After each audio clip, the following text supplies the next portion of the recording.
दरअसल ये एक बड़े और घिनौने एजेंडे का हिस्सा है।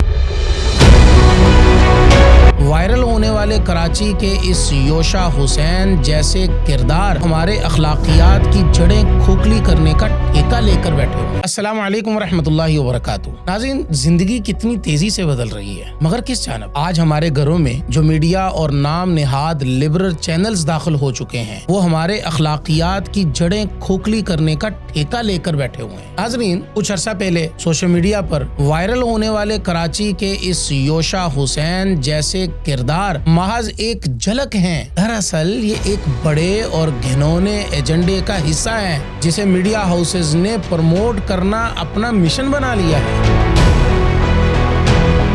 इसमें सबसे ज्यादा घटिया किरदार जियो न्यूज जैसे इदारों का है। ये वो चैनल है जो बार बार इस्लाम मुखालिफ एजेंडे पर काम करता है, और जब अवाम का गैज़ो गज़ब सामने आता है तो माफी मांगकर अपनी जान छुड़ा लेता है। मगर ये सवाल है कि माफी का ड्रामा कब तक रचाओगे? क्या ये महज एक हादसा है? हरगिज नहीं जनाब, ये एक सोची समझी साजिश है, जिसके जरिए हमारे मुआशरे में LGBT जैसे गलीज और गैर फितरी एजेंडों को नॉर्मलाइज किया जा रहा है। ये चैनल्स दरअसल मगरब के उन गंदे नजरियात के तर्जुमान बन चुके हैं जो हमारे खानदानी इक़दार को तहबाला करने पर तुले हुए हैं। नाज़रीन, ये जो लिबरल माफिया आज आज़ादी इजहार का निकाब पहनकर हमें ये समझाने की कोशिश कर रहा है कि हर ख्वाहिश पूरी करना ही इंसान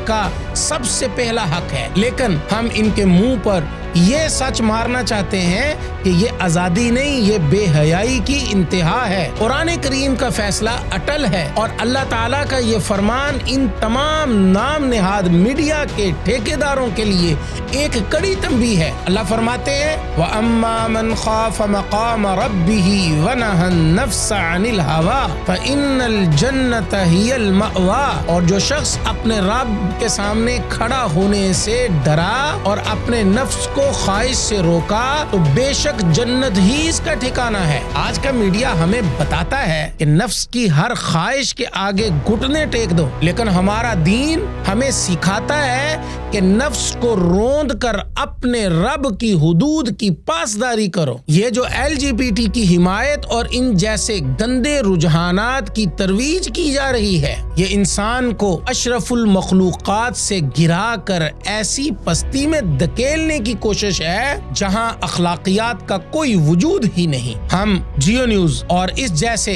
तमाम चैनल्स को ललकारते हैं कि अपनी ये शैतानी मुहिम बंद करें। पाकिस्तान किसी की जाती जागीर नहीं है और ना ही ये मगरब के गलीज नजरियात को हजम करने की कोई डंपिंग ग्राउंड है। जो चैनल्स हमारे बच्चों के जहनों में ये जहर भर रहे हैं, वो दरअसल इस कौम के दुश्मन है, इस कौम के भी और इस मुआशरे के भी और इस क्राउड के भी दुश्मन है। इंशाल्लाह हम खामोश तमाशे नहीं बनेंगे। अब इन मीडिया हाउसेस का मुहासबा किया जाएगा जो टेलीविजन की स्क्रीनों के जरिए हमारे माशरती ढांचे को तबाह कर रहे हैं। ये आजादी नहीं है, किसी किस्म की ये आजादी नहीं है, बल्कि मैं ये समझता हूँ कि ये एक फिक्री जंग है और इस जंग में हमें अपनी इस्लामी गैरत का मुजाहरा करना होगा। ये मीडिया के ठेकेदार याद रखें, हमारी नस्लें इनके इन शैतानी एजेंडों को हरगिज कबूल नहीं करेंगी। अब वक्त आ गया है कि इन चैनल्स का मुकम्मल बाइकाट किया जाए और इनके खिलाफ सख्त तरीन आवाज उठाई जाए जो इस्लाम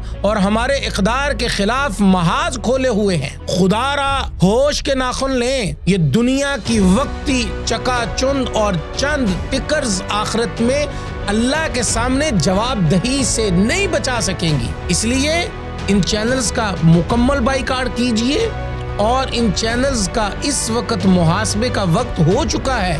ये बार बार इस्लाम मुखालिफ काम जानबूझकर करते हैं और ये किसकी ईमान पर करते हैं, ये सवाल अभी आपके लिए बाकी है।